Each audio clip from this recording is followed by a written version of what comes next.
오늘 본문 말씀은 이방인 지역으로 물러가신 예수님으로 시작됩니다. 우리 앞장 14장에서 유대인들과 장로들의 전통을 놓고 논쟁을 벌이셨습니다. 속은 더럽게 내버려둔 채로 겉만 깨끗하게 하려는 바리새인들과 함께 논쟁을 벌이시지요. 그 후에 이제 21절 본문의 말씀, 예수께서 거기서 나가사 두로와 시돈 지방으로 가시니. 두로와 시돈 지방은 오늘날 레바논 남부 해안가입니다. 베이루트의 남쪽 지역에 있고 지금 전쟁의 기운이 헤즈볼라와 전쟁의 기운이 감도는 바로 그런 지역입니다. 이제 예수 그리스도께서 이방인 지역, 가나안 지역으로 물러가셨을 때 거기서 한 가나안 여인이 쫓아오면서 소리 지릅니다. 특별히 이제 가나안 여인, 가나안 여자라는 이 표현은 구약 시대 때, 여호수아와 사사기의 시대 때 이스라엘의 적 가나안 족속을 떠올리게 됩니다. 수로보닉의 여인이라는 마가복음의 표현과는 달리 여기서 마태복음은 가나안 여자라고 표현을 했습니다. 이스라엘의 적대적인 약속의 백성에 절대 속할 수 없는 가나안 족속의 여자 하나가 소리를 지르며 예수 그리스도와 제자들을 따라옵니다.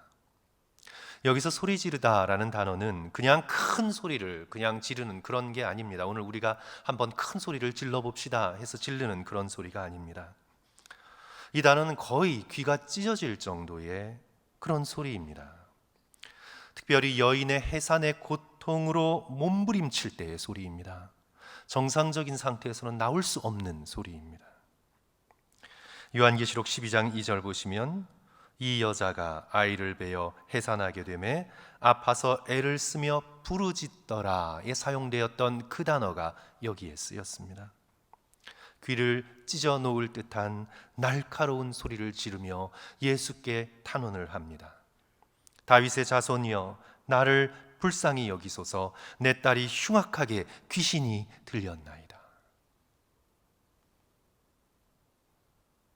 그러나 예수님의 반응은 차갑습니다. 복음서에 이와 같은 예수님의 반응을 찾아볼 수가 없습니다. 23절 예수는 한 말씀도 대답하지 아니하시니. 이 예수님의 침묵이 오늘날 나이스한 것을 중요시하는 현대인인 우리에게는 무척 당황스럽습니다. 하지만 예수님의 의도는 분명하십니다. 예수님의 공생애의 사역의 초점은 이스라엘이었습니다. 유대인이었습니다. 마태복음 10장에서 제자들을 짝지어서 보내실 때 이방인의 길로도 가지 말고 사마리아의 고을로도 들어가지 말고 이스라엘 집에 잃어버린 양에게로 가라. 그렇게 명하셨습니다. 사마리아와 이방인을 제외한 것이 아닙니다. 우리는 지상명령을 알고 있습니다. 공생애의 사역의 초점이 이스라엘 잃어버린 양 유대민족에게 있었음을 예수 그리스도께서 분명히 하셨습니다. 이제 이방인들에게는 십자가의 사건 이후, 부활의 사건 이후, 성령의 강림 이후 제자들을 통해 복음이 사마리아와 땅끝까지 전파될 것입니다. 그러나 지금 육신 가운데 공생의 사역을 벌이시는 가운데 사역의 초점은 이스라엘에게 있었습니다. 가나안 여인이 귀가 찢어질 듯한 소리를 지르는 것에 피곤했던 제자들이 예수님께 그냥 말합니다. 저 여인을 축복하고 그냥 보내소서. 너무나 시끄럽습니다. 보내소서. 할 때 예수 그리스도께서 24절에 이렇게 말씀하시죠. 나는 이스라엘 집에 잃어버린 양 외에는 다른 데로 보내심을 받지 아니하였노라. 성도 여러분, 예수님의 이런 태도를 이렇게 이해하시면, 이렇게 조금 생각하시면 이해하기가 쉬울 듯 합니다. 예를 들어 우리 교회가 버려진 여인들과 어린 아이들을 불쌍히 여겨서 우선 여인들의 쉘터를 만들었다고 한번 가정을 해보겠습니다. 그런데 추운 겨울밤 어떤 술에 취한 남자가 그 쉘터 문을 두드립니다. 춥다고 배고프다고, 잠을 재워달라고. 그때 여러분이면 어떻게 응답하시겠습니까? 불쌍하지 않아서가 아니라 이곳은 여인들과 아이들을 위한 곳입니다. 유감스럽지만 남자인 당신의 자리는 여기 아직 없습니다. 그렇게 말씀하시지 않겠습니까? 예수님의 공생애는 우선 이스라엘을 대상으로 한 것이었습니다. 이스라엘이 기다리던 메시아로, 이스라엘이 간절히 기다리던 다윗의 자손 메시아로 아직 가나안 여인을 위한 자리는 아직은 없습니다. 그런 의미로 제자들에게 하신 말씀입니다. 제자들에게 하시는 말씀을 이 여인이 들었는지 못 들었는지, 어쨌든 가나안 이 여인은 제자들의 제지를 뚫고 예수 그리스도의 앞까지 다가와 엎드려 절하며 탄원합니다. 주여 저를 도우소서. 이때 예수 그리스도께서는 한 걸음 더 나아가 모욕적으로 들릴 말씀을 하십니다. 이해하기 어려운 말씀입니다. 여인의 간절함을 테스트하신 걸까요? 모르겠습니다. 오늘날 우리의 문화적 기준으로는 인종차별적인 표현으로 들릴 수밖에 없습니다. 26절 대답하여 이르시되 자녀들의 떡을 취하여 개들에게 던짐이 마땅하지 아니하니라. 여기서 개들은 작은 개들, 귀여운 개들, 그런 개들을 의미합니다. 그래서 이제 이 말씀에 어떤 그 거친 표현을 조금 누그러뜨리기 위해서 현대 서양인들은 우리들이 사랑하는 작은 개를 그렇게 표현한 것이다 얘기하지만 이스라엘의 문화, 유다의 문화 속에서는 그렇지 않았습니다. 개들은 모욕적인 표현입니다. 유대인을 자녀로, 이방인을 불결한 개로 표현을 했습니다. 메시아의 사역에 있어서의 우선순위에 있어 유대인과 이방인의 차이를 이렇게 극단적으로 예수 그리스도께서 표현하셨습니다.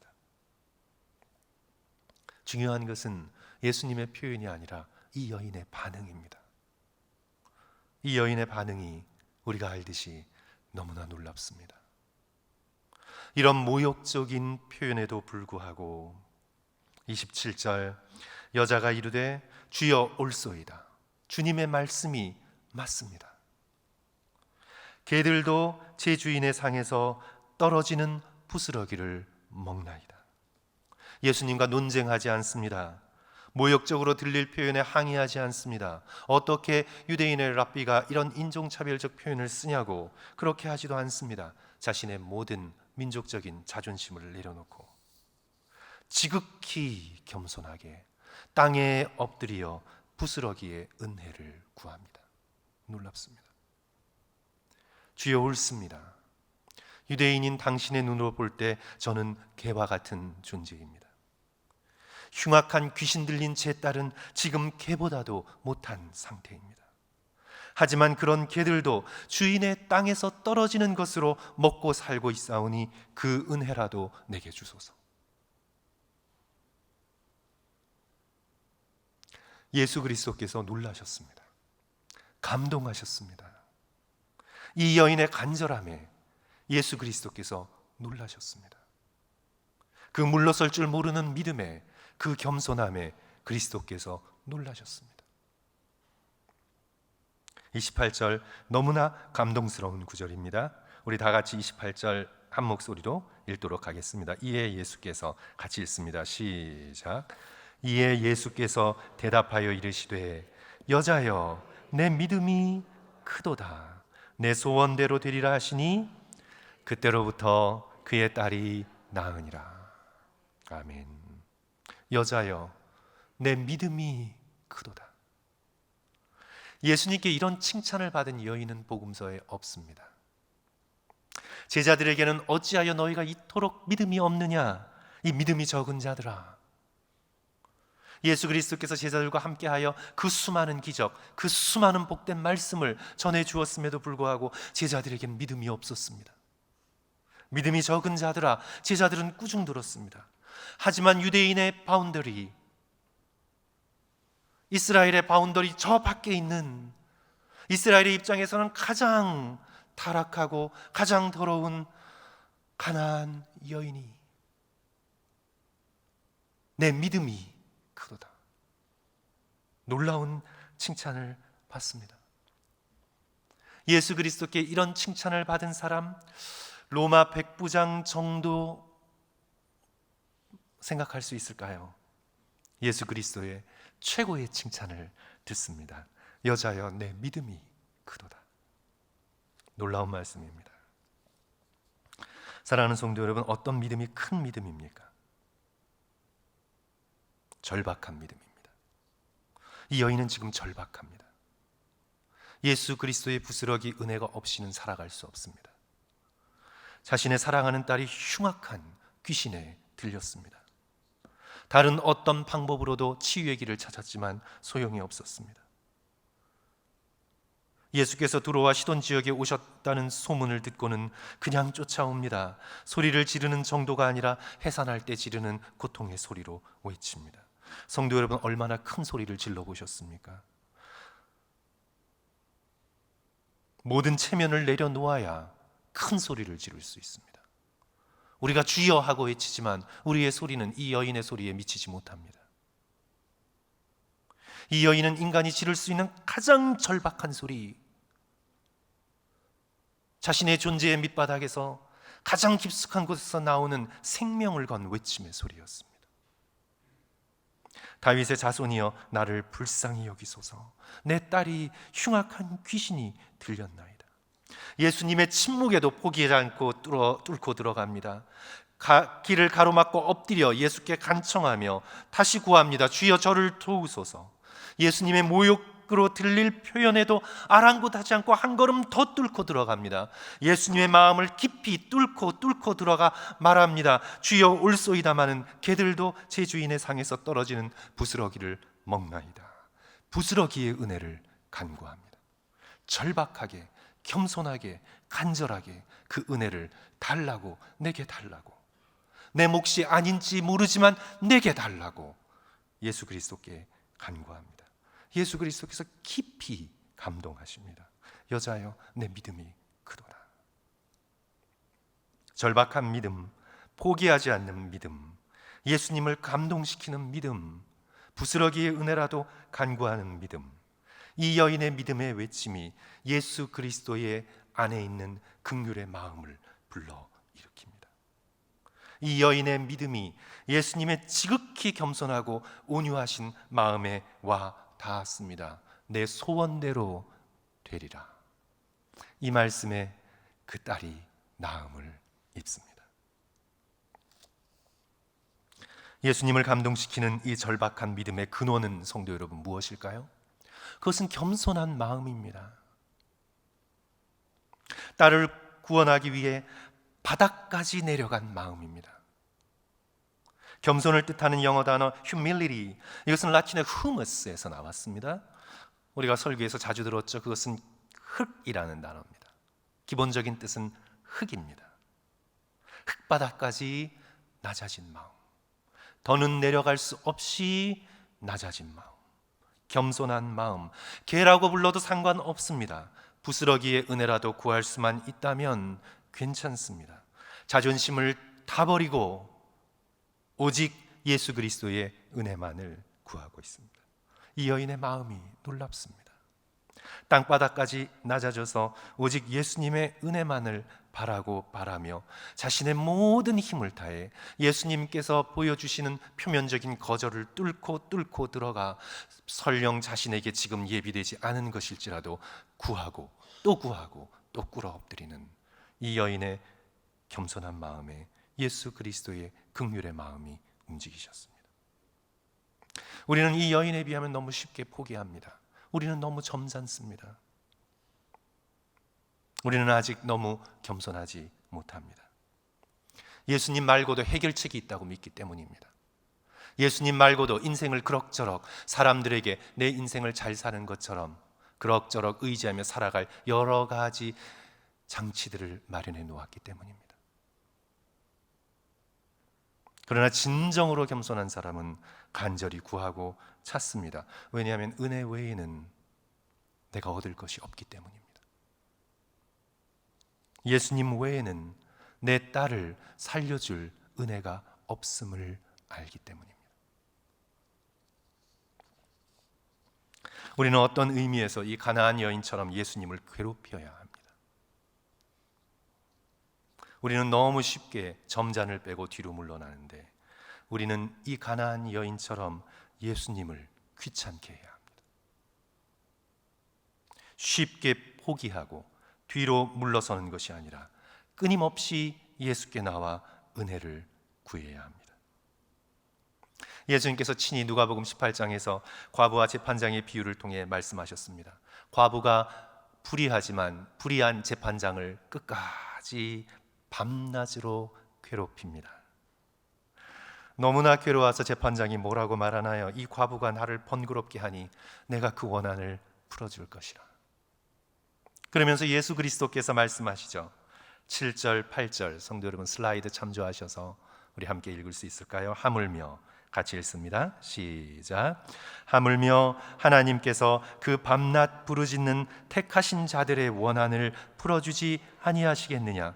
그들에게 오래 참으시겠느냐? 8절.